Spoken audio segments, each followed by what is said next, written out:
The crystal tumbler slipped from my fingers and shattered against the marble floor. I stared at the spreading pool of whiskey, watching it seep into the grout lines like blood into cement. My hands were shaking. They hadn't shaken in 10 years, not since the night I'd taken my father's place at the head of the Morelli family. I should clean that up before someone steps on the glass. The thought came automatically, the way all my thoughts did after a decade of service to this house. I was Isabella Cruz, and cleaning up messes was what I did. I'd been doing it since I was 23, fresh off the boat from Barcelona, with nothing but my grandmother's silver cross around my neck and a determination to survive that had carried me through borders, buses, and bureaucracy. Now I was 33, and I still cleaned up messes, just different kinds. I knelt carefully, my knees protesting against the cold floor as I began picking up the larger shards. The house was silent around me, that particular 3 a.m., silence that felt less like peace and more like held breath.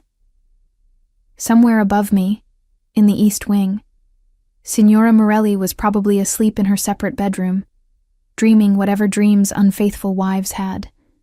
And Dante, I heard him before I saw him.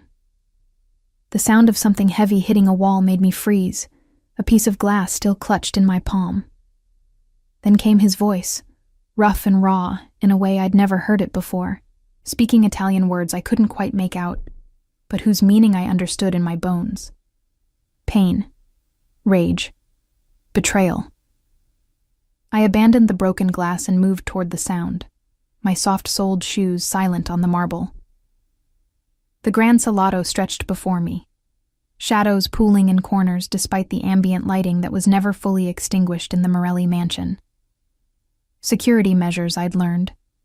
The family that controlled half of New York's underground couldn't afford complete darkness. I found him in the library.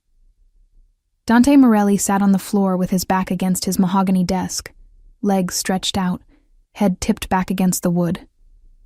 His jacket was gone, his white shirt untucked and stained with what looked like blood on the knuckles. An empty bottle of Macallan lay on its side next to him, and another, still half full, dangled from his fingers. He looked nothing like the man I'd served breakfast to that morning.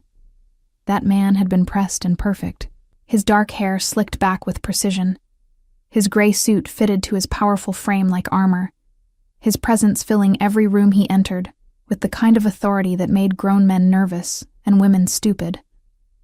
This man looked broken. "Signore?" I said quietly, staying in the doorway. "Do you need 10 years?" His voice cut through my question like a knife through silk. 10 goddamn years, Isabella.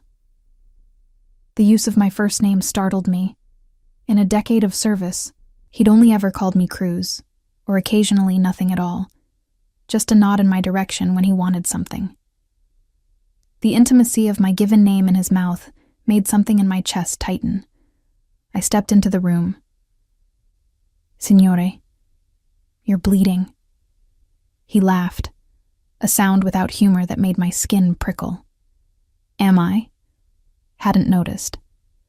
He lifted the bottle to his lips and drank deeply, some of the whiskey spilling down his chin. "You know what I noticed, Isabella?" "I noticed my wife fucking Marco Santini in our summer house. Marco, the man I grew up with.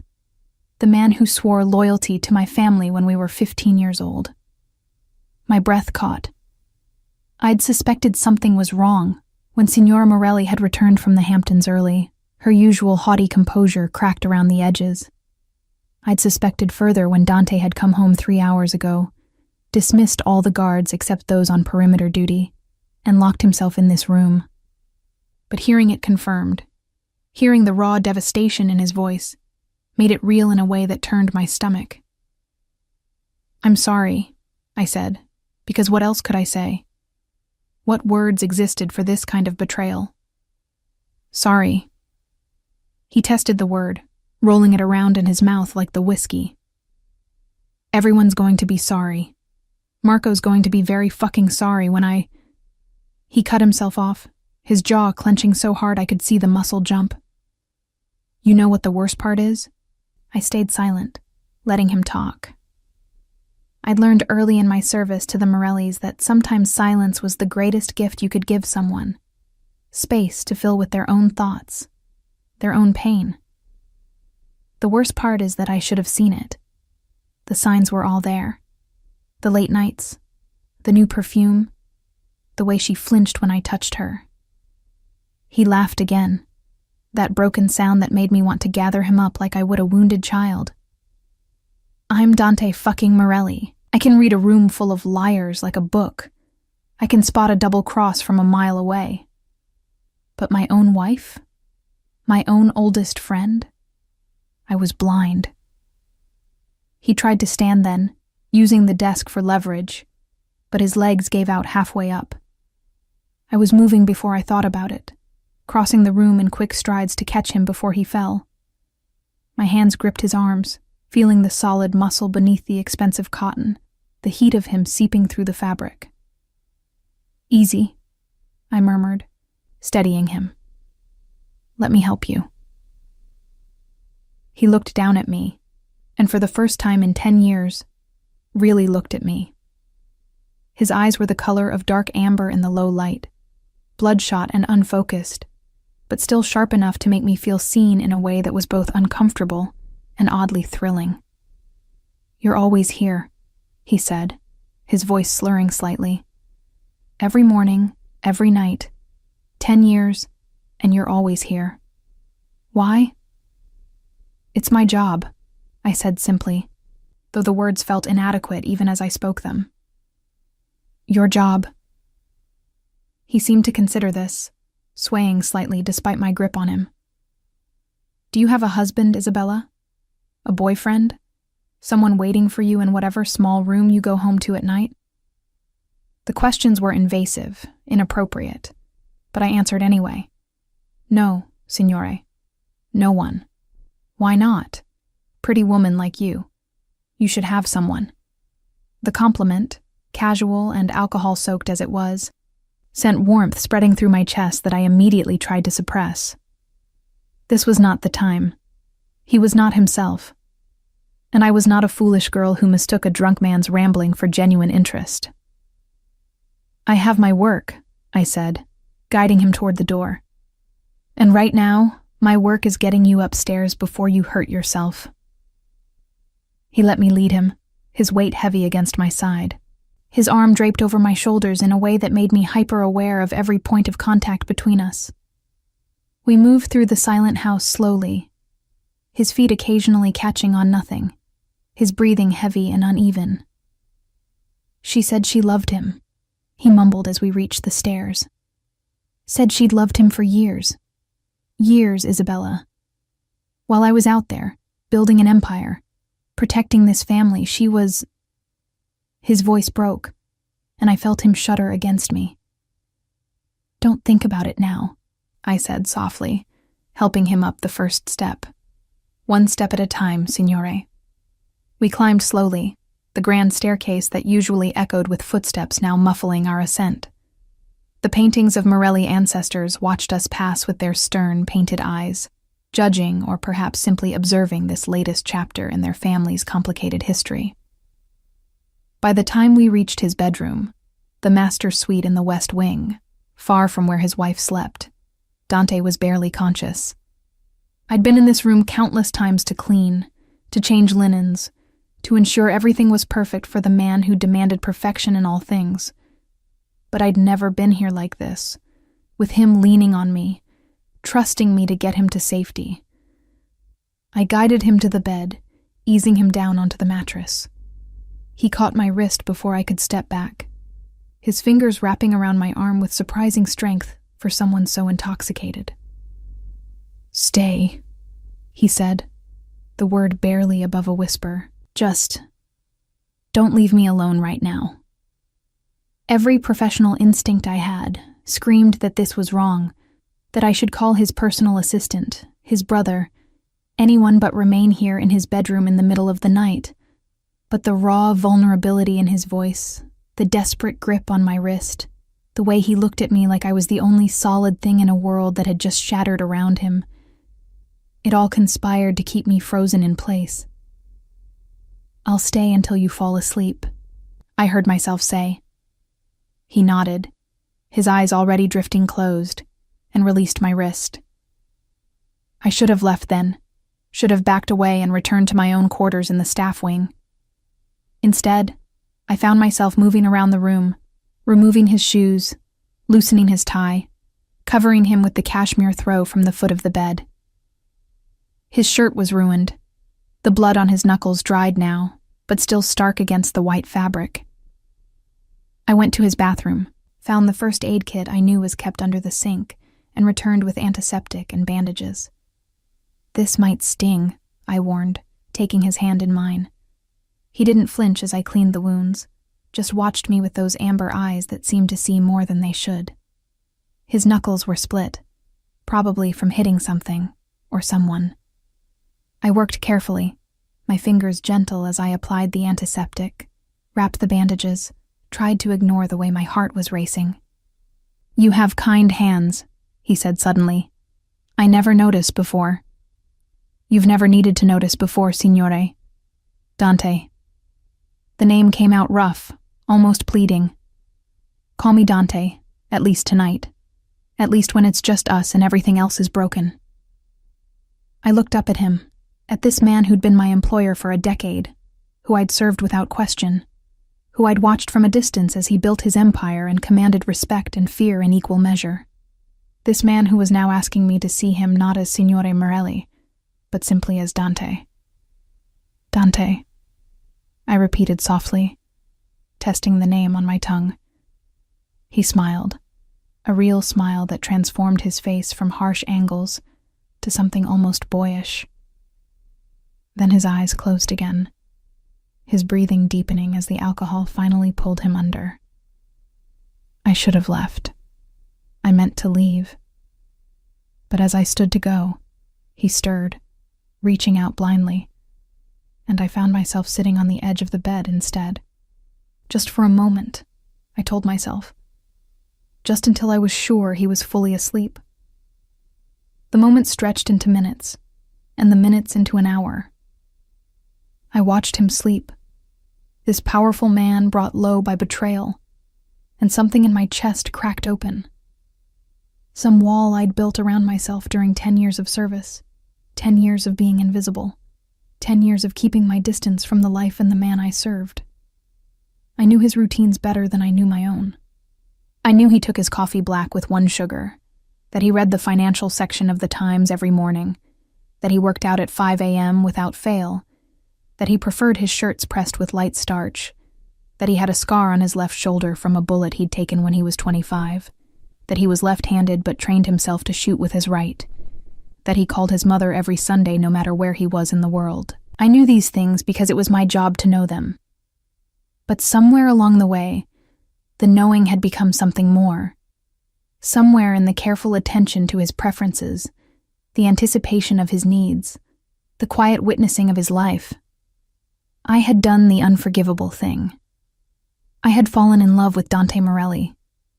The realization should have terrified me. Instead, sitting there in the pre-dawn darkness, watching him sleep with his defenses finally down, I felt something like peace settle over me. I woke to the sensation of warmth and the smell of expensive cologne mixed with whiskey. For a moment, I couldn't remember where I was, my mind foggy with the kind of deep sleep that came after emotional exhaustion. Then I felt the weight against my side and everything came rushing back. Dante. Sometime during the night I'd lain down beside him, not under the covers, I wasn't that foolish, but on top of them, my body curved toward his, my hand resting on his chest as if to assure myself he was still breathing. His shirt, blood-stained and wrinkled, had somehow ended up on me, pulled over my uniform like a blanket. Dawn light filtered through the heavy curtains, painting everything in shades of gray and gold. I should move. I should leave before he woke and found me here, in his bed, wearing his shirt like some kind of claim. But I didn't move. Instead, I found myself studying his face in the growing light. In sleep, the harsh lines of command softened, revealing the man beneath the myth. There was a small scar above his right eyebrow that I'd never noticed before, barely visible unless you were this close. His eyelashes were longer than they had any right to be, dark against his olive skin. His jaw, usually set with determination, was relaxed now, almost vulnerable. My grandmother used to say that you could tell a person's true nature by how they looked when they slept. Los sueños no mienten, she'd whisper. Dreams don't lie. In sleep, she believed, the soul showed itself without the masks we wore during waking hours. I wondered what Dante's soul looked like. What dreams or nightmares played behind his closed eyes. My hand moved slightly on his chest, feeling the steady thump of his heartbeat beneath my palm. Strong, steady, alive.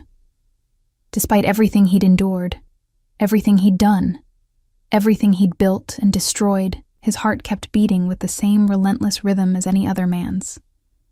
I stayed because you never allowed anyone to take care of you, I whispered, so quietly that I barely heard my own voice. But I always wanted to. His breathing changed. My entire body went rigid as I realized he was awake, had probably been awake, had definitely heard what I just said.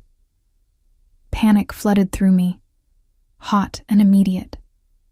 I should move, should apologize, should... Isabella. My name on his lips stopped me cold. His eyes opened slowly, focusing on me with a clarity that shouldn't have been possible after the amount of alcohol he'd consumed. Say that again. My mouth went dry. Signore, Dante, he corrected, his voice rough with sleep but firm. And I want to hear you say it again. What you just said. Heat crept up my neck, burning my cheeks. I shouldn't have said anything. It was inappropriate. I'll go. His hand caught mine before I could pull away, pressing my palm flat against his chest where his heart beat faster now, no longer steady but racing. Say it again. The command in his voice, not harsh but absolute, made something in me unfurl. I stayed because you never let anyone take care of you, I repeated, meeting his eyes even as my voice shook. But I always wanted to. The silence that followed felt dense, heavy with implications I didn't dare examine. His thumb traced small circles on the back of my hand, and I realized with a start that he was still holding it against his chest, that his shirt was still draped over my shoulders, that we were lying in his bed together as dawn broke over New York City. 10 years, he said finally, his voice carrying a note of wonder. You've been here 10 years, and I never saw you. You weren't supposed to see me, I replied. That's what good service is. Being there without being noticed. Fuck good service. The vulgarity, so at odds with his usual careful control, startled a small laugh from me. His eyes lit up at the sound. There. That's the first time I've heard you laugh. I laugh plenty, signore, Dante. Not around me. Never around me. He shifted slightly, propping himself up on one elbow so he could look down at me. The movement made his shirt slip off my shoulder, and his gaze followed it, tracking the exposed skin like he was seeing me for the first time. Why did you stay last night? You asked me to. That's not why. His eyes returned to mine, searching. You could have left the moment I fell asleep, but you didn't. You stayed. You put on my shirt. You lay down next to me like... He trailed off, seeming to struggle with the words. Like I cared what happened to you, I finished quietly. Because I do.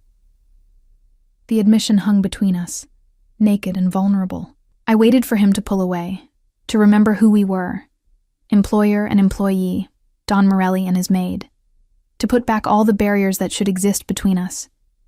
Instead, he reached up and tucked a strand of hair behind my ear, his fingers lingering against my cheek. Why? Why do I care? I tried to keep my voice steady. Because in 10 years, I've watched you carry the weight of an entire empire on your shoulders. I've seen you make impossible decisions, protect people who don't deserve your protection, sacrifice your own happiness for your family's sake. I've seen you at your worst and your best, and I took a shaky breath. And I've never seen anyone take care of you. Not once. His jaw tightened, and for a moment I thought I'd said too much. Then he laughed, low and rough. You sound like you're describing someone else. A better man. I'm describing the man I've served for 10 years. The one who remembers every staff member's birthday, who paid for Rose's daughter's surgery without being asked, who makes sure the guards' families are taken care of when they're injured on the job. I shifted slightly, feeling the weight of his gaze. The man who's been bleeding from his knuckles for 12 hours and hasn't complained once. He glanced down at his bandaged hand, flexing it experimentally. You did this. You were hurt. I've been hurt before. You never offered to bandage me then. You never let me see you hurt before. The truth of that statement settled over us. In 10 years, I'd never seen Dante Morelli show weakness, never seen him anything but perfectly composed, perfectly controlled. Last night had been an aberration, a crack in the armor that he'd now have to decide whether to repair or leave open. What did you see? He asked suddenly. Last night, when you found me, what did you see? I considered lying, softening the truth. But something in his eyes told me he needed honesty more than comfort. I saw a man who'd been betrayed by the two people he trusted most. I saw someone in pain trying to numb it with alcohol. I hesitated, then continued. I saw someone who needed not to be alone. He was quiet for a long moment, his thumb still tracing those small circles on my hand. You know what I saw this morning? What? I saw the woman who's been invisible for 10 years suddenly becoming the only thing I could see clearly. His eyes held mine, intense and unwavering.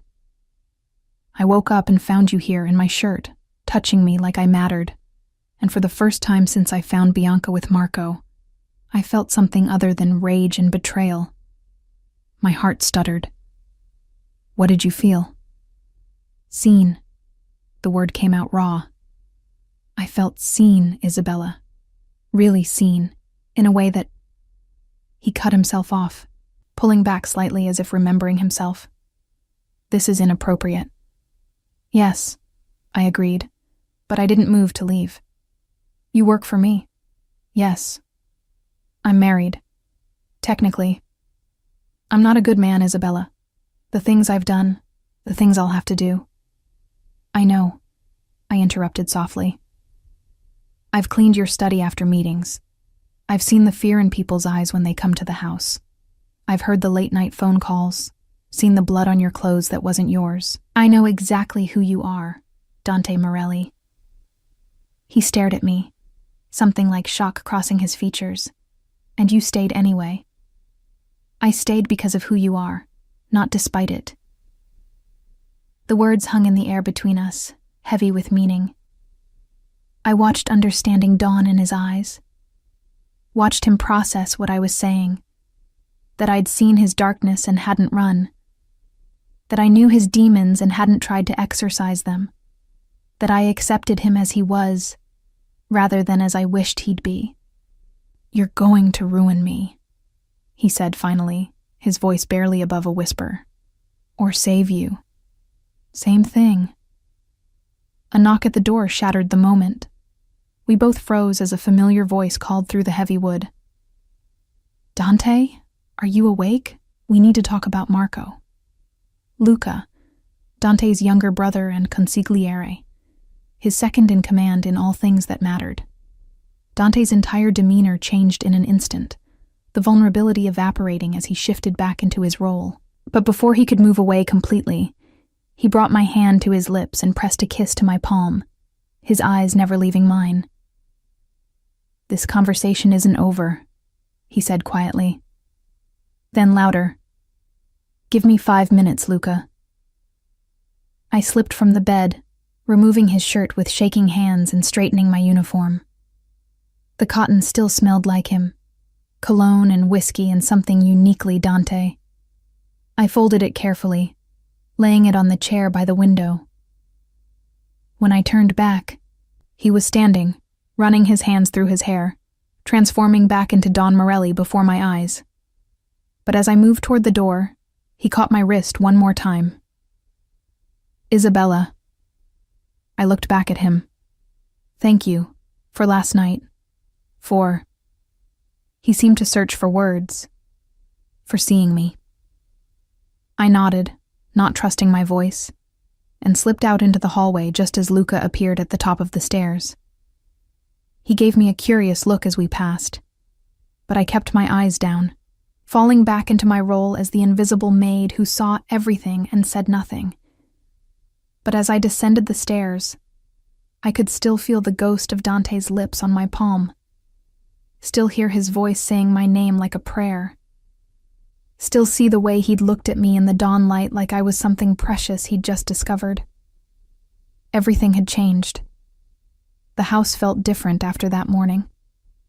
Or maybe I felt different. It was hard to tell where the change originated, whether the Morelli mansion had somehow shifted on its foundation, or whether I was simply seeing it through new eyes now that those eyes had witnessed Dante Morelli at his most vulnerable.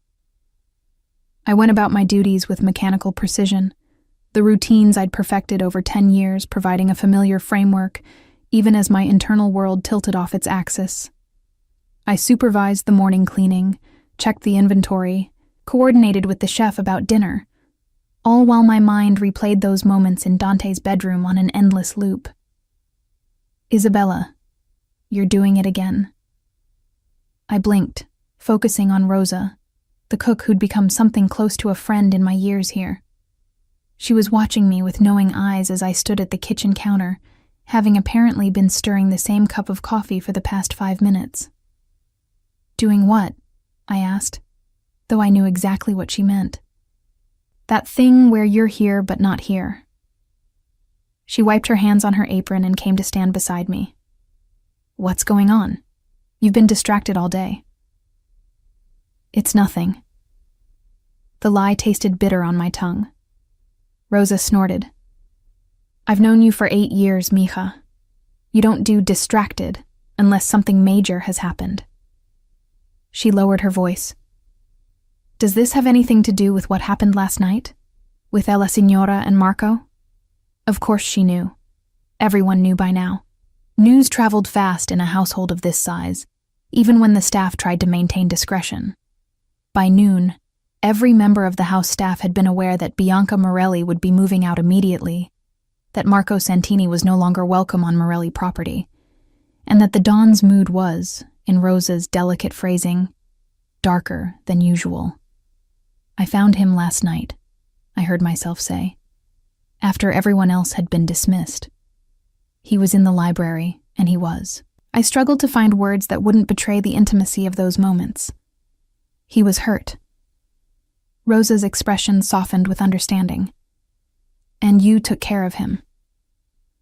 It wasn't a question, but I nodded anyway. Oh, Isabella. She said my name with a mixture of sympathy and concern. Be careful. I am being careful. No, you're not. I can see it in your eyes, that look. She touched my arm gently. I had that look once, years ago. Before I came to work here, for a man who was wrong for me in every way that mattered. This isn't like that, I protested, even though I wasn't sure it was true. Isn't it? He's your employer, Isabella. And not just any employer. He's Dante Morelli, the man who runs half the city's underworld, the man whose wife just betrayed him with his oldest friend, the man who's about to go to war over that betrayal, and anyone near him when he does is going to get caught in the crossfire. Everything she said was true. I knew it was true.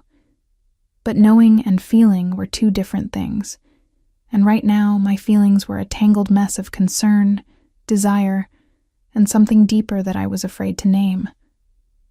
I can't help how I feel, I said quietly. Maybe not, but you can help what you do about it. Rosa squeezed my arm before returning to her prep work.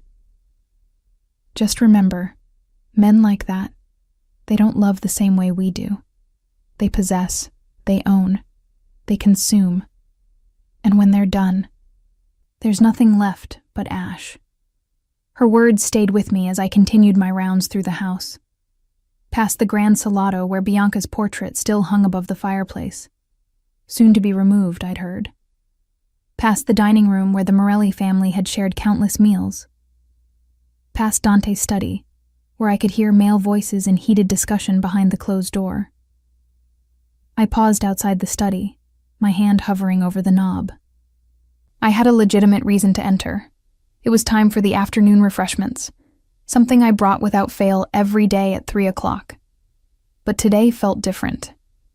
Today, entering that room felt like crossing a threshold I couldn't uncross. I knocked softly and waited for permission to enter. Come. Dante's voice, sharp and commanding, nothing like the raw vulnerability I'd heard hours ago. I pushed open the door to find him seated behind his massive desk, Luca standing by the window, and 3 other men I recognized as high-ranking members of the family spread throughout the room. The conversation stopped the moment I entered. 5 sets of eyes turned toward me, but I only felt one. Dante's gaze tracking my movement across the room with an intensity that made my skin prickle. "Excuse the interruption, signore," I said, keeping my voice professionally neutral as I set the tray on the side table. "Your afternoon refreshments. Thank you, Cruz." The use of my surname felt like a deliberate choice, a way of maintaining distance in front of his men. I nodded and turned to leave, but his voice stopped me. "One moment." I turned back, waiting. He stood, moving from behind the desk with that fluid grace that always made me think of predators, beautiful and dangerous in equal measure. He approached the tray, ostensibly to examine the refreshments, but as he passed me, his hand brushed against mine, so briefly that anyone watching might have thought it accidental. But I knew better. The touch was deliberate, a secret communication in a room full of men who couldn't know what had passed between us. "Perfect as always," he said, his voice carrying a note that made me think he wasn't just talking about the food. I allowed myself one quick glance at his face and immediately regretted it. The way he was looking at me, like I was something he wanted to devour, made heat flood my cheeks. "Will there be anything else, signore?" "Not right now." He picked up a small sandwich, his bandaged hand drawing my attention. "But I'll need to speak with you later, about the household arrangements now that there will be changes." The pause before changes felt weighted, significant. The other men in the room shifted, uncomfortable with the domestic topic, eager to return to whatever strategy they'd been discussing. I nodded and slipped from the room, my heart racing. The brief touch, the loaded words, the way he'd looked at me. It was all confirmation that last night hadn't been an aberration, hadn't been just the alcohol talking. Something had fundamentally shifted between us, and neither of us knew how to navigate this new territory. The rest of the afternoon passed in a haze of routine tasks performed by muscle memory, while my mind remained fixed on those few seconds in the study. I found myself touching the spot on my hand where his fingers had brushed, as if I could still feel the heat of him. It was dangerous. Rosa was right about that. Everything about this was dangerous. The timing, the circumstances, the power imbalance, the world he inhabited. A world where betrayal was met with violence, where loyalty was currency, and where someone like me had no protection beyond Dante's goodwill. But I'd spent 10 years being invisible, being safe, being smart. And where had it gotten me? To a small room in the staff wing, alone every night, watching life pass by from the margins. Maybe it was time to step into the light, consequences be damned.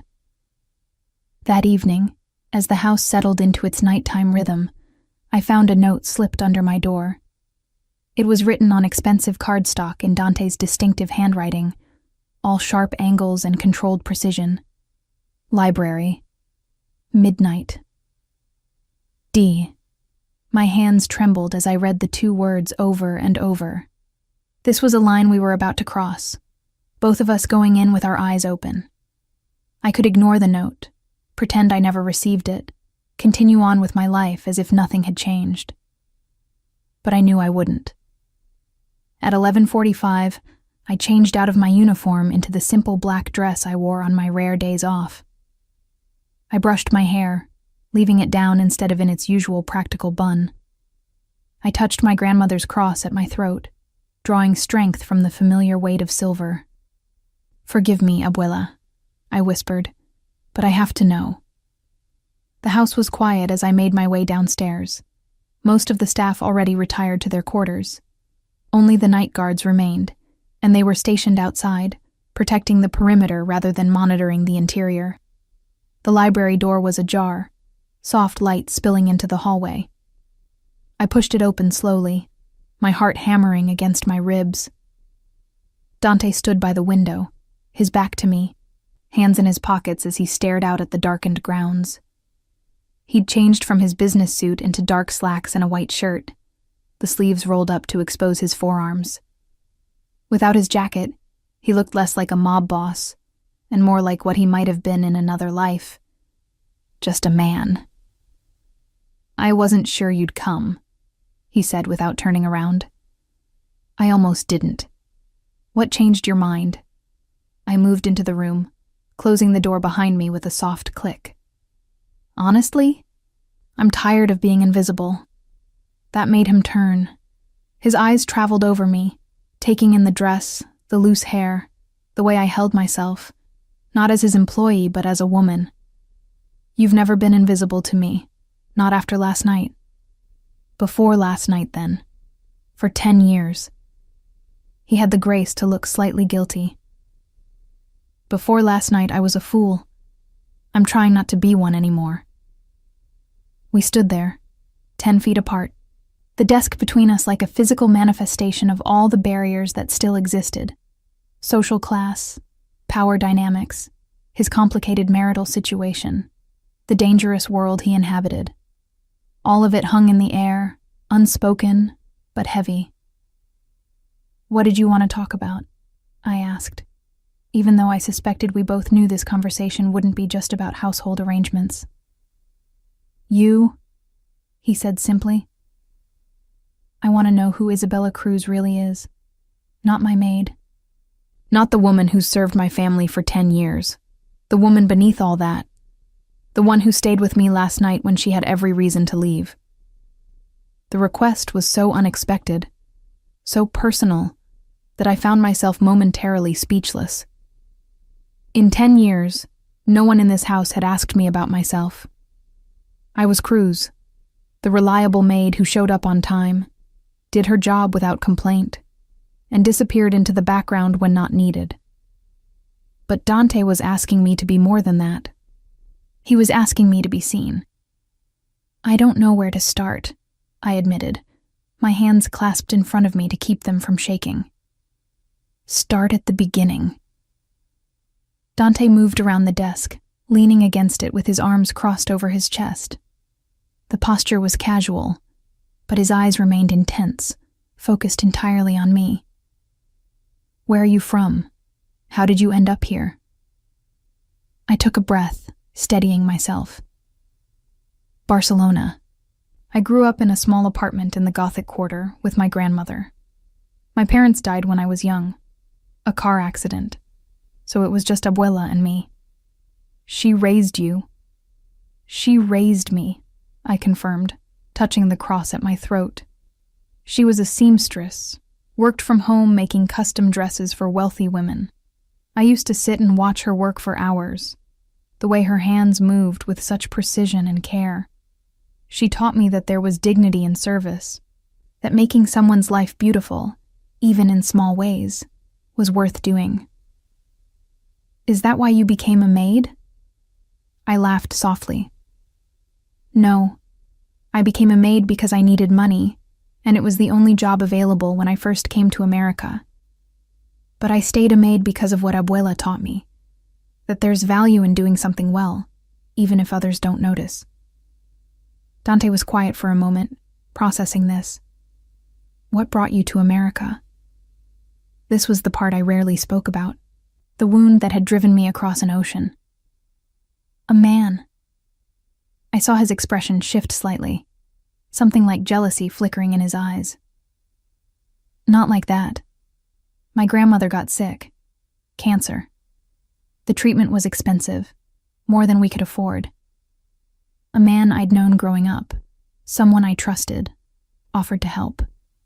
He said he had connections in America, that he could get me a job that paid well, enough to send money back for Abuela's treatment. But there was a catch. There's always a catch. I moved to the window, needing to look at something other than Dante's intense gaze. When I got here, I found out the job he'd arranged was not what he'd promised. He wanted me to work in one of his clubs, not as a waitress. I felt more than saw Dante's body tense, heard the dangerous edge enter his voice. Did he— No, I interrupted quickly. I got away before. I ran. I had enough money for a few days in a cheap hotel while I looked for real work. That's when I saw the ad for a housemaid position at the Morelli estate. I applied. Mrs. Morelli hired me on the spot, and I've been here ever since. What happened to your grandmother? The familiar ache squeezed my chest. She died 3 months after I got here. By the time I'd saved enough to pay for treatment, it was too late. The cancer had spread. Dante pushed off from the desk, closing the distance between us. I'm sorry. It was a long time ago. That doesn't make it hurt less. The understanding in his voice, the empathy, surprised me. This was not the cold, calculating mob boss I'd watched from a distance for years. This was someone who knew pain, who recognized it in others. What about the man who lied to you? Dante asked quietly. The one who tried to. He couldn't seem to finish the sentence. I don't know. I never saw him again after I ran. I assume he moved on to easier targets. Something dark crossed Dante's face, and I realized with a start that he was angry on my behalf. What was his name? It doesn't matter. It matters to me. His hand came up to cup my cheek, the touch gentle despite the fury in his eyes. You were 23, alone in a foreign country, vulnerable. He tried to use that vulnerability. So yes, his name matters.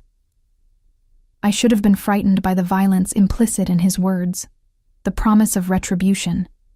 Instead, I felt something warm unfurl in my chest, the feeling of being protected, valued, defended.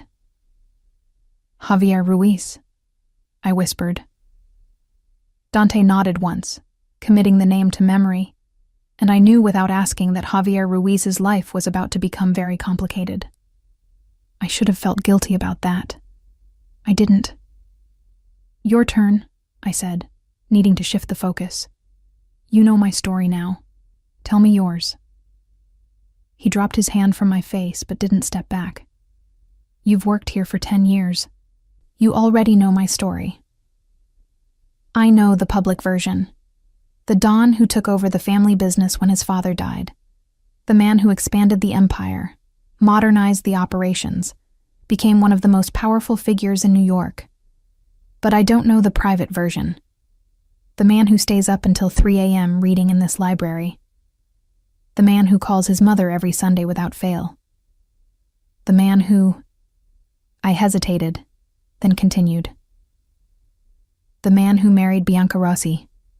His jaw tightened at the mention of his soon-to-be ex-wife. That's not a story I'm proud of. I'm not asking you to be proud of it. I'm asking you to tell me, to let me see you the way you saw me last night. We stood there, so close I could feel the heat radiating from his body, could count the different shades of amber in his eyes.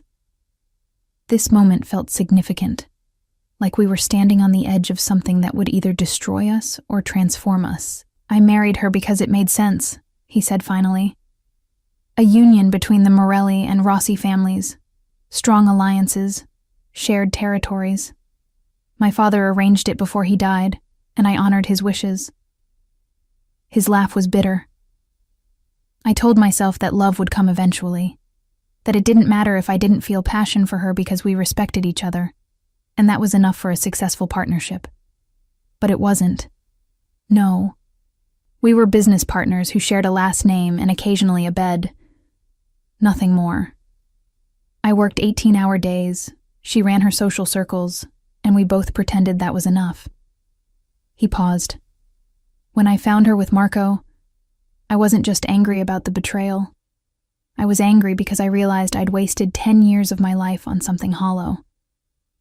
I'd built an empire but forgotten to build a life. The vulnerability in his admission made my chest ache. "What do you want now? If you could have anything, what would you choose?" "You really want to know?" I nodded. He reached up and tucked a strand of hair behind my ear, his fingers lingering against my skin. "I want someone who sees past the empire to the man. Someone who doesn't want to change me or fix me or turn me into something I'm not. Someone who knows what I am and stays anyway." "Dante, last night, when I woke up and found you there, wearing my shirt, touching me like I mattered, that was the first time in 10 years I felt like someone actually saw me. Really saw me." His other hand came up to frame my face, his thumbs brushing my cheekbones. "And it terrifies me because you're the one person I shouldn't want, but you're the only person I can't stop thinking about." My breath caught. "I'm your employee." "I know. This is completely inappropriate." "I know.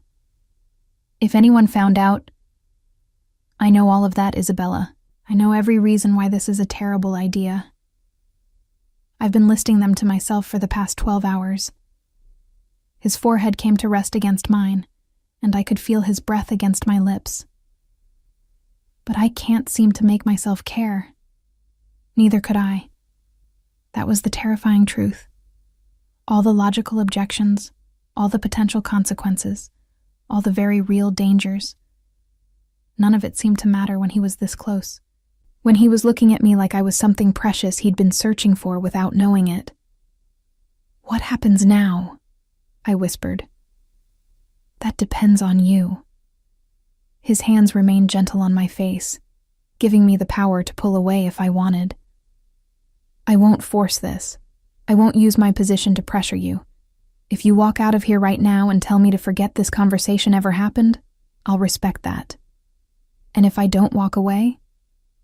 His eyes darkened. "Then everything changes." I thought about Rosa's warning, about the dangers of getting close to a man like Dante Morelli. I thought about the life I'd built in the margins, safe and invisible. I thought about all the reasons I should step back, maintain my distance, protect myself.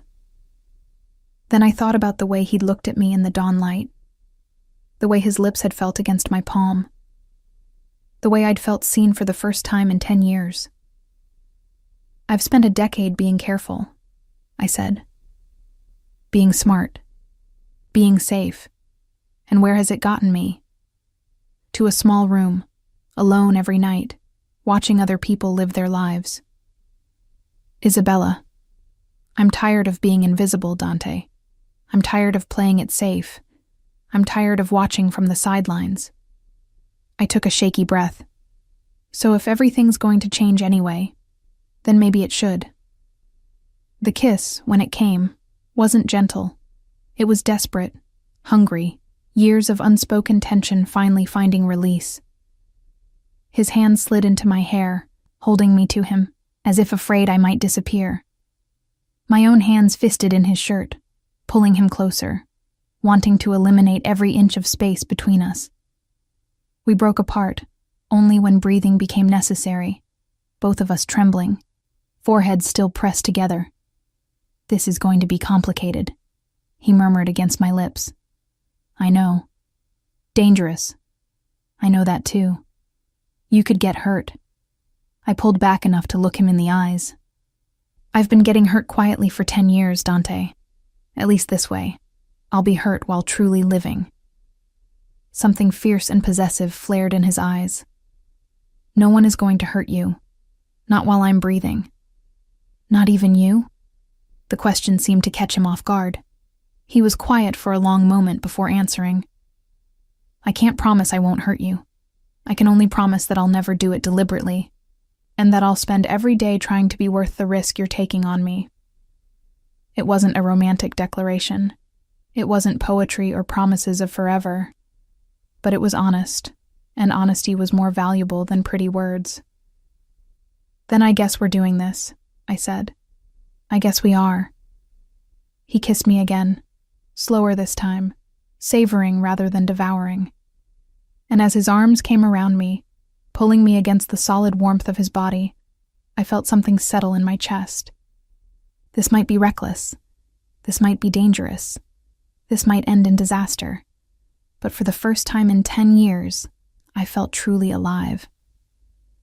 The next 3 days passed in a strange duality. During daylight hours, I remained Cruz, the efficient maid who moved through the Morelli household with professional detachment. I supervised staff, managed household needs, maintained the routines I'd perfected over a decade of service. No one would have suspected anything had changed. But once darkness fell and the house settled into its nighttime rhythm, I became Isabella, the woman who slipped into Dante's private study, his library, once even the wine cellar, wherever we could steal precious moments together away from watching eyes. We were careful, painfully, meticulously careful. Dante had enemies who would use any perceived weakness against him, and I had no illusions about what I would become if our relationship became public knowledge. A liability, a target, a way to hurt him. Still, the secrecy added a particular intensity to every stolen touch, every whispered conversation. We were two people existing in the margins between his world and mine, creating something new in the shadows. On the 4th night, I found him waiting in the library again, but this time he wasn't alone. Isabella, come in, Dante said, standing as I entered. I want you to meet someone. The man who'd been seated across from Dante rose as well. He was older, perhaps 60, with silver hair and kind eyes that assessed me with surprising warmth. He wore an expensive suit that spoke of money, but his smile was genuine, lacking the calculation I'd come to associate with Dante's business associates. This is Anthony Marchetti, Dante continued. My family's attorney for the past 30 years. Tony, this is Isabella Cruz. I offered my hand, confused about why I was being introduced to Dante's lawyer. Signore Marchetti, please, call me Tony. His handshake was firm, respectful. Dante has told me a great deal about you. My eyes flew to Dante, alarm flooding through me. We'd agreed to be discreet, to tell no one until... Tony knows everything, Dante said, reading my expression. And he's here to help ensure you're protected. Protected from what? Tony gestured for me to sit. Once I was settled, he opened a folder on the table before him. From the complications that tend to arise when someone becomes important to a man in Dante's position. I understand the two of you have developed a personal relationship? Heat crept up my neck, but I forced myself to answer honestly. Yes. Good. Then we need to discuss some practicalities. Tony pulled out several documents. First, your current employment status. Right now, you work directly for the Morelli household. That creates certain legal complications if the relationship becomes public. Claims of harassment, abuse of power, that sort of thing. We're going to restructure your position. I looked at Dante bewildered. I don't understand. You're being promoted, Dante said, a slight smile playing at his lips. You're no longer the head housekeeper.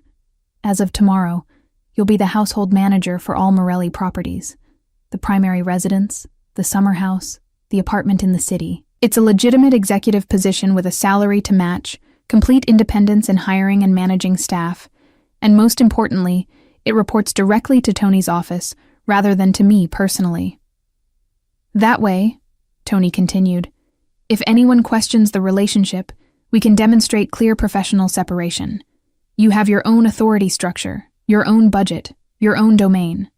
Dante cannot fire you, cannot punish you professionally, cannot leverage his position over you in any way. My head was spinning. But why? Because I won't have anyone suggesting you're with me because you have no choice, Dante said, his voice firm. This relationship, whatever it becomes, has to be your choice. Freely made, without any professional pressure or economic coercion. I stared at him, overwhelmed by the lengths he was going to in order to protect me, to give me power in a situation where I had none. There's more, Tony said gently. We need to discuss living arrangements. Living arrangements? You currently reside in the staff wing, Dante said. That needs to change. We're converting the East Wing apartment, the one Bianca used to occupy, into an independent residence for you. Separate entrance, separate security, your own space. You'll still be on the property, but you'll have complete privacy and autonomy. Dante, this is too much. It's not enough, he interrupted. Isabella, listen to me. My world is dangerous. The people in it are dangerous. If we're going to do this, you need to be protected in every possible way. Legally, financially, physically. This isn't about control. It's about ensuring that if something happens to me, you're not left vulnerable. The reminder of the constant threat hanging over his life made my chest tighten. Nothing's going to happen to you. His smile was sad, knowing. We don't get to make that guarantee, but I can guarantee that you'll be taken care of regardless. Tony cleared his throat diplomatically. There's also the matter of a trust fund being established in your name, independent of Dante, managed by neutral trustees. Enough to ensure you never have to work again if you choose not to. No. The word came out sharper than I intended. Absolutely not. I don't want your money, Dante. This isn't about what you want, he said, his tone brooking no argument. It's about what you need, what you deserve. You've served my family for 10 years with nothing but a modest salary and a room in the staff quarters. Let me do this. People will talk. They'll say I'm a gold digger, that I seduced you for money. Let them. Dante leaned forward, his eyes intense. I don't care what people say. I care about your safety and security. That's all that matters. We argued for another 20 minutes, but ultimately I knew I'd lost. When Dante made up his mind about something, especially something involving my protection, he was immovable.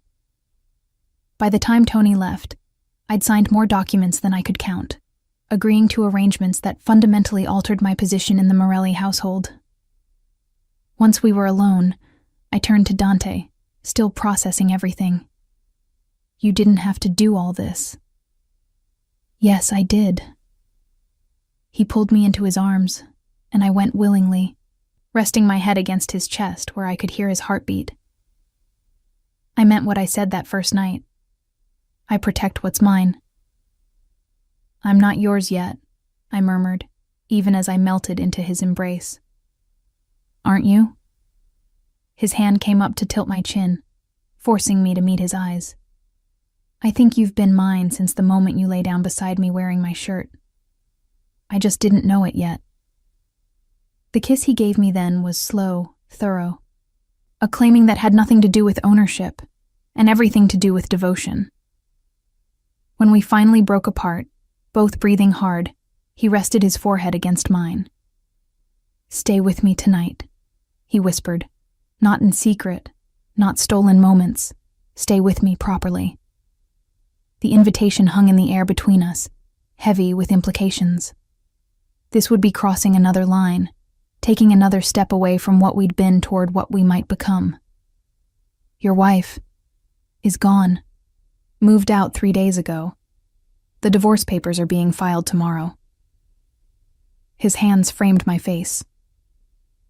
I'm a free man, Isabella. Or at least I will be once the legalities are settled.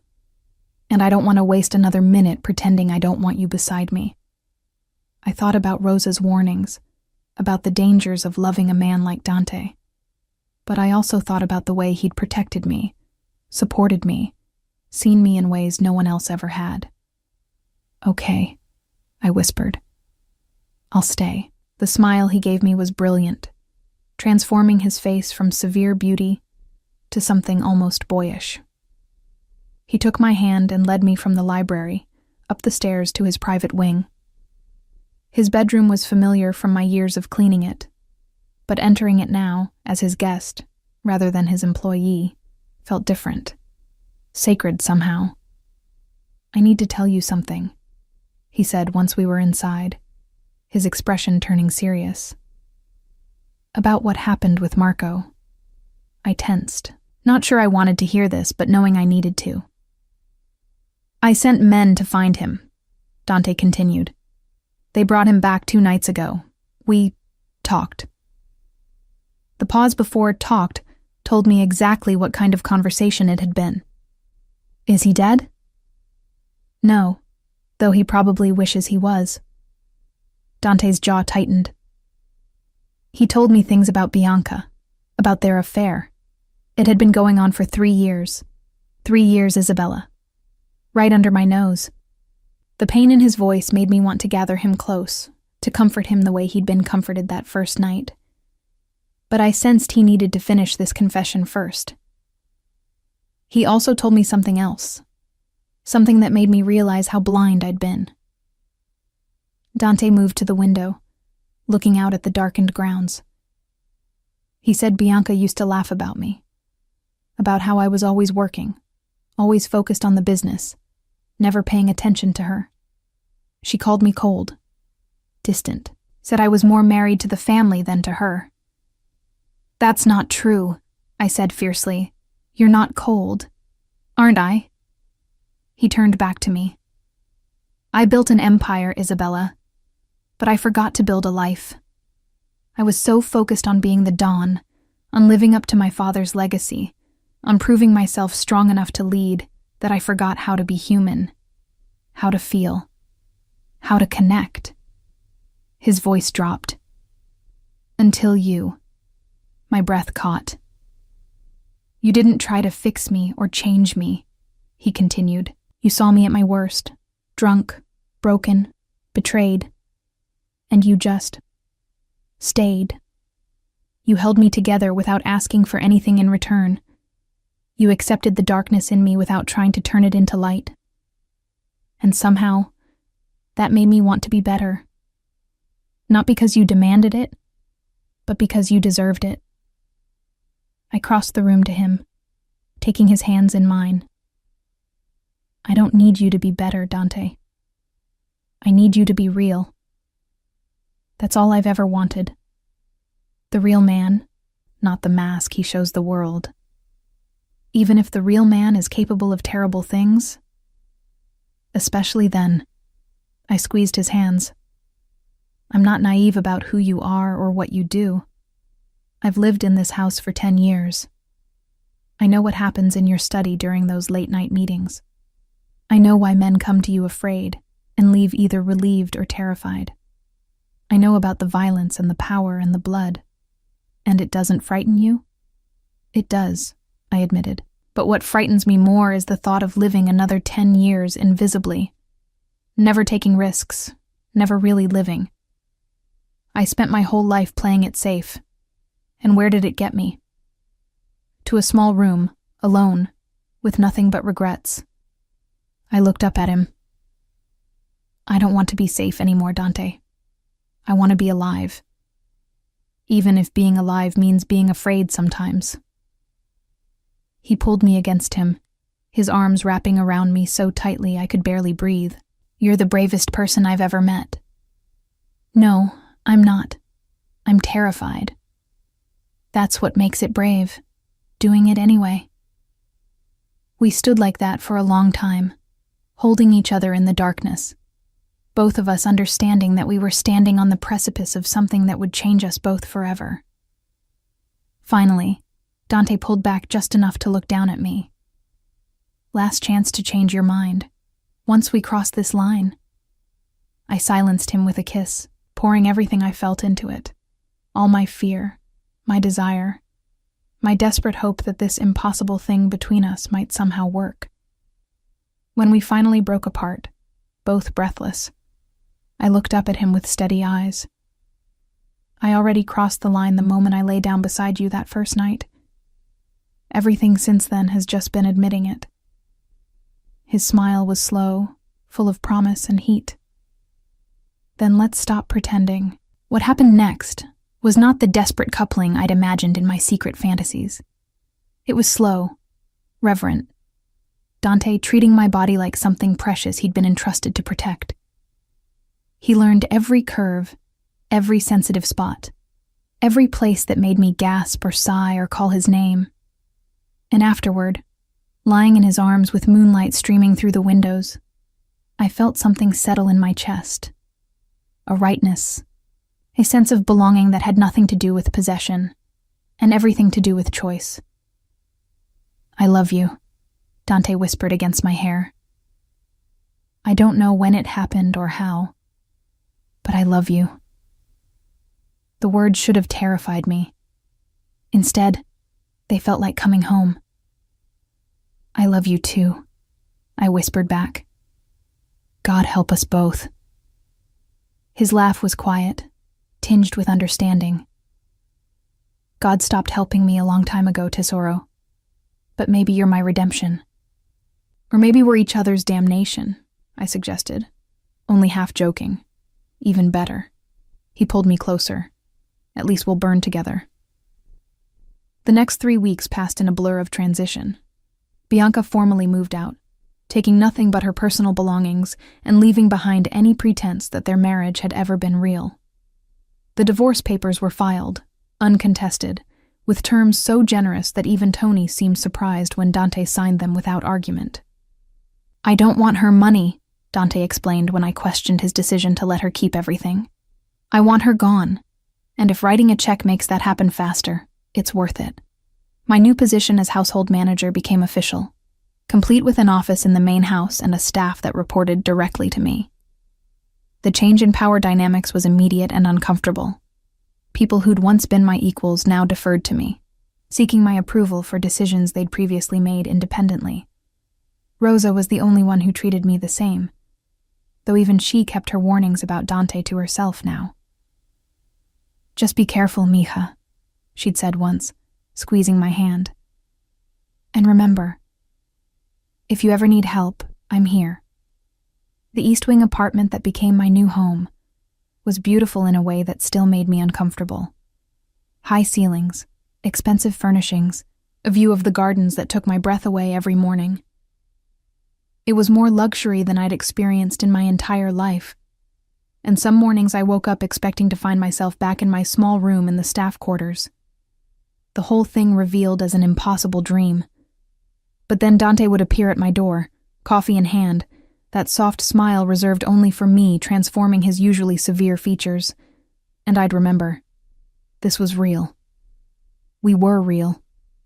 The threat we'd been expecting finally materialized on a Tuesday afternoon. I was in my office reviewing the household accounts when Luca appeared in the doorway, his expression grim. "Isabella, we have a situation. Dante needs you in the study. Now."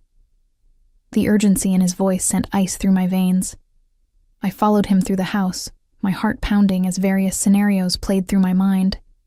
An attack, an ambush. Someone had come for Dante, and the study was crowded with men I recognized as Dante's inner circle. They all turned as I entered, their expressions ranging from concern to calculation. But I only saw Dante, standing behind his desk, with a piece of paper clutched in his hand, his face carved from stone. "What is it?" I asked, moving to his side. He handed me the paper without speaking. It was a photograph, grainy, clearly taken from a distance, but unmistakable. It showed Dante and me in the garden 3 nights ago, his arms around me, my face tilted up to his as we kissed. Below the photograph, 3 words in rough block letters. We know everything. When did this arrive? I asked, my voice steadier than I felt. An hour ago, Luca answered. Hand-delivered to the front gate by a kid who said a man paid him $20 to drop it off. We've got people tracking him down now, but...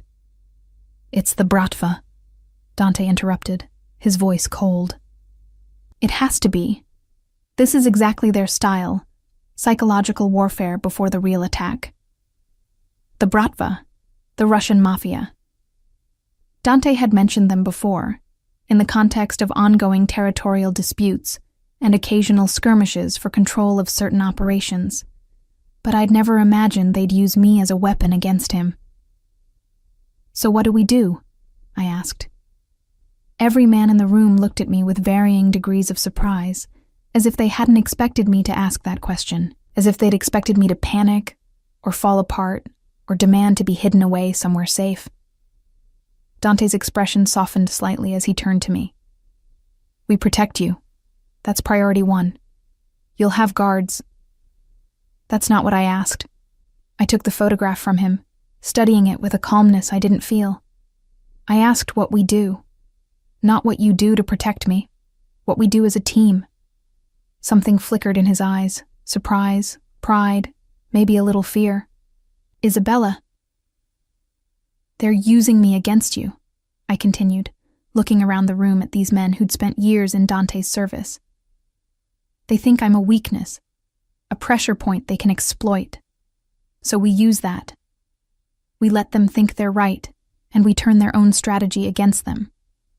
Luca's eyebrows rose. You're suggesting we bait them?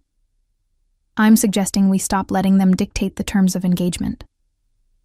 I looked at Dante. You told me once that you're always 3 moves ahead of your enemies, so be 3 moves ahead of this one. The silence in the room was profound.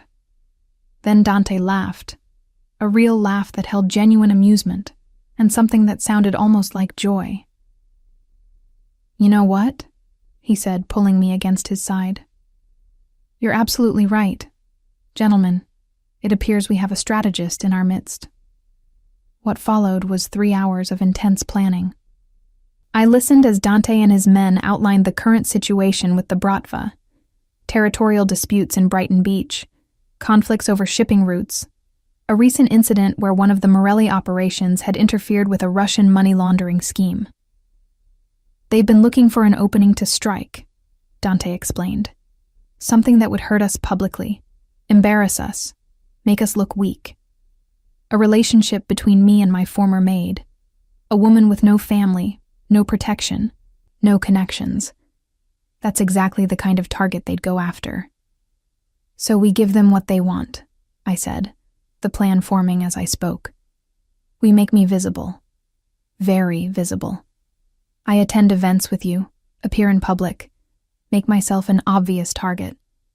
And when they make their move, we're ready, Luca finished, understanding dawning in his eyes. Christ, that's risky. It's all so smart, Dante said, though his expression was troubled. But Isabella, you understand what you're volunteering for. You'd be walking around with a target on your back. I already have a target on my back, I countered. This photograph proves that. At least this way I'm controlling the situation rather than just reacting to it. We argued for another hour, Dante trying to find ways to minimize my risk, me insisting that half measures wouldn't work. In the end, we compromised on a plan that put me in the public eye while surrounding me with invisible protection. The following week, I attended my first public event as Dante's acknowledged partner. The charity gala was held at one of Manhattan's most prestigious hotels, attended by the city's elite, politicians, business leaders, socialites, and, inevitably, members of various criminal organizations who'd learned to hide in plain sight among respectable society. I wore a dress Dante had chosen, deep emerald silk that transformed me into someone I barely recognized. His mother's diamond earrings glittered at my ears, a deliberate statement of acceptance and claiming. And on my arm, Dante himself, devastating in a tailored tuxedo, his hand possessive at the small of my back. "You're beautiful," he murmured as we entered the ballroom, and terrified. "Try to breathe, Tesoro." "Easy for you to say," I whispered back. "You're used to this world, and you're stronger than you think." He pressed a kiss to my temple, a public display of affection that caused ripples through the crowd. "Just stay close to me. And remember, Marco, Gio, and 3 others are scattered throughout the room. You're safe." I wasn't sure I believed that, but I nodded anyway. The evening passed in a blur of introductions and careful conversations. People who'd never noticed me during my years of invisible service now studied me with calculation, trying to determine who I was and what I meant to Dante Morelli. Some were kind, welcoming me with genuine warmth. Others were coldly assessing, clearly viewing me as an interloper who'd somehow seduced their way into a position of power. And then there were the Russians. I felt them before I saw them. A shift in the energy of the room, a sudden tension that made the guards scattered throughout the space go on alert. Dante's hand tightened on my waist as a group of men approached, led by someone I recognized from photographs Luca had shown me during our planning sessions. Mikhail Volkov, head of the Bratva's New York operations, a man known for his brutality and his complete lack of mercy toward anyone who crossed him. "Morelli," Volkov said, his English heavily accented. "Enjoying the party?" "Always," Dante replied, his tone pleasant but his body coiled like a spring. "Volkov, I don't recall seeing your name on the guest list." "Last-minute addition." Volkov's eyes slid to me, dark and calculating. "Thought I should come meet your new companion." "Isabella, yes? The housekeeper?" The emphasis on my former position was deliberate, designed to embarrass and diminish. I felt heat rise to my cheeks, but forced myself to meet his gaze steadily. "Former housekeeper," I corrected. "Currently household manager for all Morelli properties. It's a pleasure to meet you, Mr. Volkov." Something flickered in his eyes. Surprise, maybe, that I hadn't cowered or looked away. "Very pretty," he said to Dante, as if I wasn't standing right there. "But you know what they say. The higher they rise, the farther they fall." "Is that a threat?" Dante's voice dropped several degrees, becoming the cold, dangerous tone I'd only heard him use a handful of times. "Merely an observation." Volkov smiled, showing too many teeth. "Accidents happen all the time in this city, to everyone, even to those we think are protected." The implication hung in the air between them, a clear threat to me, barely veiled behind polite words. I felt Dante's entire body tense, felt the violence gathering beneath his civilized exterior, and knew that if I didn't intervene, this elegant charity gala was about to become a bloodbath. "Mr. Volkov," I said, stepping slightly forward and placing my hand on Dante's chest in a gesture that was both calming and possessive. "I appreciate your concern for my safety, but I assure you, I'm exactly where I want to be, and I'm not afraid of heights." The double meaning wasn't lost on anyone present. I was telling him I understood the threat, acknowledged the danger, and was choosing to stand my ground anyway. Volkov studied me for a long moment, then laughed, a genuine sound of surprise. "You have spirit, little housekeeper. I respect that." He turned back to Dante. "Enjoy your evening, Morelli. I'm sure we'll be seeing each other again soon." As he walked away, taking his men with him, I felt Dante's tension gradually ease. His hand on my waist shifted from protective grip to gentle caress. "That was incredibly stupid," he murmured in my ear, "and incredibly brave." "Was it enough?" I asked quietly. "Did we draw them out?" "Oh, we drew them out." Luca appeared at Dante's other side, his phone in his hand. Marco just sent word. 2 of Volkov's men were seen photographing the exits and security positions. They're planning something. Good. Dante's smile was sharp, predatory. Then our trap is working. The rest of the evening passed without incident, but the encounter with Volkov had changed something. We'd moved from passive targets to active players, and while that brought its own dangers, it also brought a kind of terrible freedom. That night, lying in Dante's arms back at the house, I finally allowed myself to acknowledge the enormity of what I'd gotten myself into. "I'm in love with a man whose enemies want to kill me," I said to the darkness. "That's insane." "Completely insane," Dante agreed. "Want to back out?" "No." "Good." He pulled me closer. "Because I meant what I said that first night. I protect what's mine. And you, Isabella Cruz, are mine in every way that matters. Possessive much? When it comes to you? Absolutely." His hand traced patterns on my bare shoulder. After Bianca, I thought I was done with relationships. Done with trust. Done with allowing anyone close enough to hurt me. But then you lay down beside me that night, wearing my shirt like a declaration, and something in me shifted. Broke open. Let light in for the first time in years. I turned in his arms so I could see his face in the moonlight streaming through the windows. "I love you. I shouldn't. It's too fast, too dangerous, too everything. But I do. I know." His smile was soft, tender. "I loved you the moment you told me you stayed because I never let anyone take care of me. That's when I knew you were different, that you saw the man beneath the dawn. We stayed like that, wrapped around each other, making silent promises neither of us was sure we could keep. Outside, the city sprawled beneath us, full of dangers and enemies and threats we couldn't always predict. But in this moment, in this bed, in this space we'd carved out for ourselves, we were safe. Or at least we pretended to be. The attack came 3 days later, exactly as predicted. I was leaving a late lunch with some of the household staff, a monthly tradition I'd maintained even after my promotion, when 2 black SUVs pulled up alongside our car. Gio, my driver and guard, immediately recognized the threat, accelerating hard and calling for backup. What followed was something out of an action movie, a high-speed chase through Manhattan streets.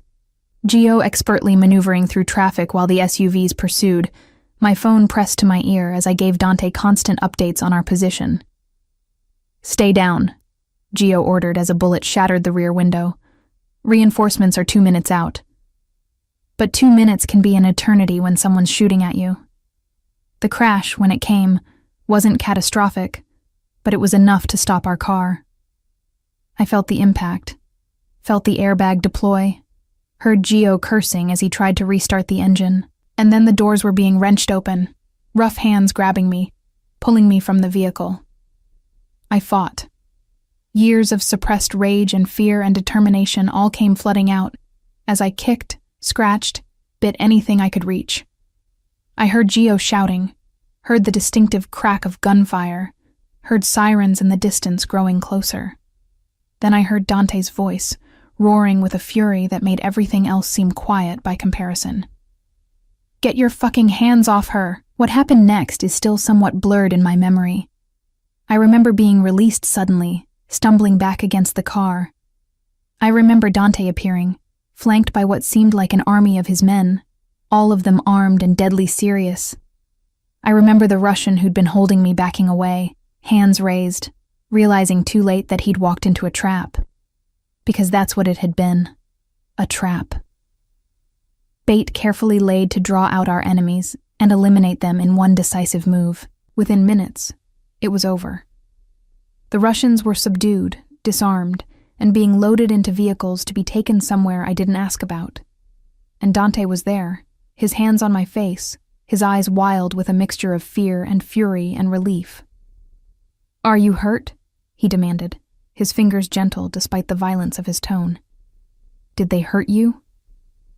"I'm fine," I managed, though I was shaking so hard I could barely stand. "Dante, I'm fine."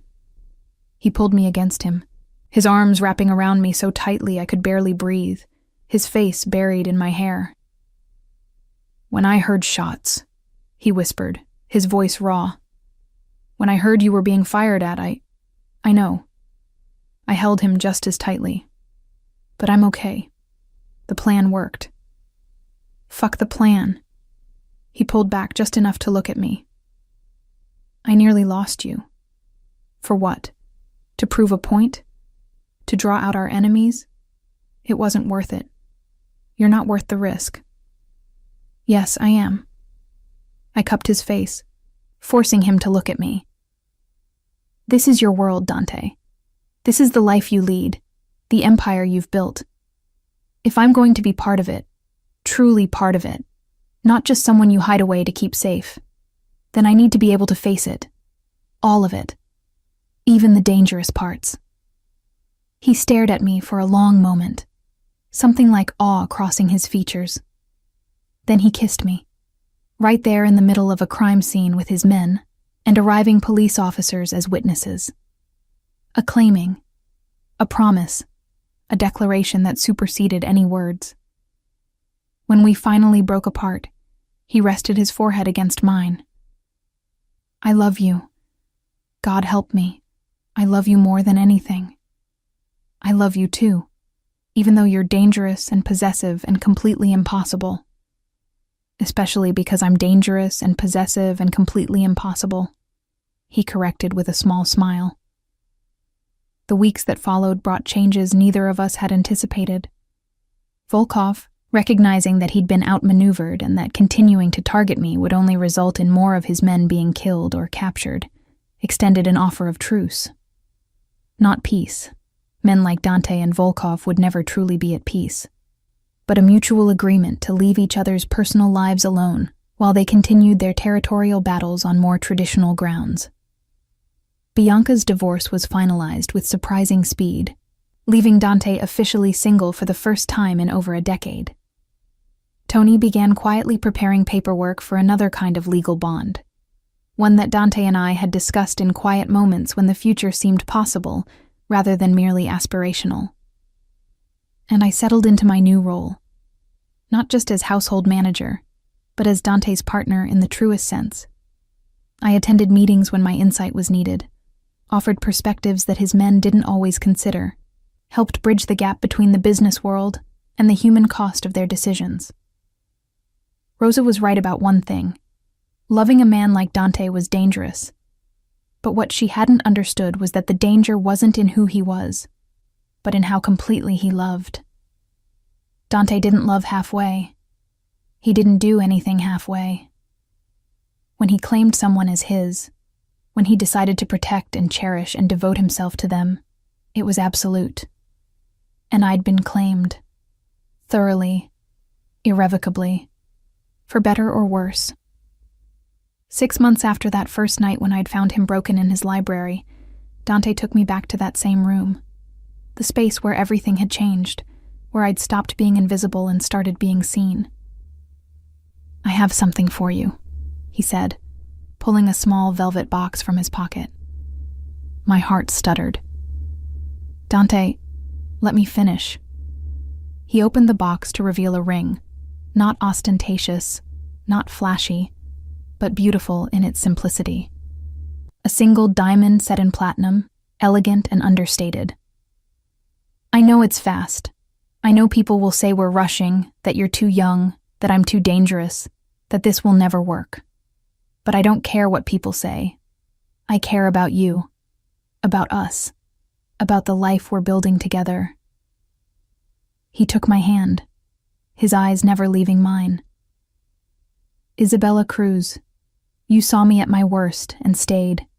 You accepted my darkness without trying to turn it into light. You walked into danger to protect what we were building.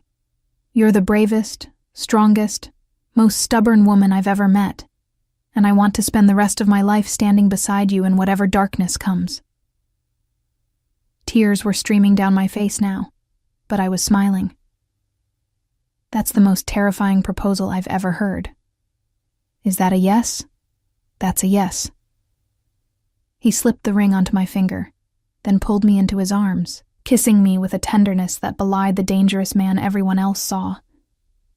And in that moment, in that library where everything had begun, I finally understood what Rosa had been trying to warn me about. She'd been right that men like Dante possessed and owned and consumed. But what she hadn't understood was that sometimes being consumed by someone who truly saw you was better than being ignored by the entire world. I'd spent 10 years being invisible, being safe, being careful, and where had it gotten me? To a small room and a life half-lived. Now I was visible. I was dangerous. I was living fully, completely, without reservation. I was loved by a man who'd shown me his demons and asked me to stay anyway. And I'd found a home not in a place, but in the arms of someone who saw my darkness and called it beautiful. It wasn't the fairy tale I'd once dreamed of as a girl, but it was real and honest and ours. And in the end, that was enough.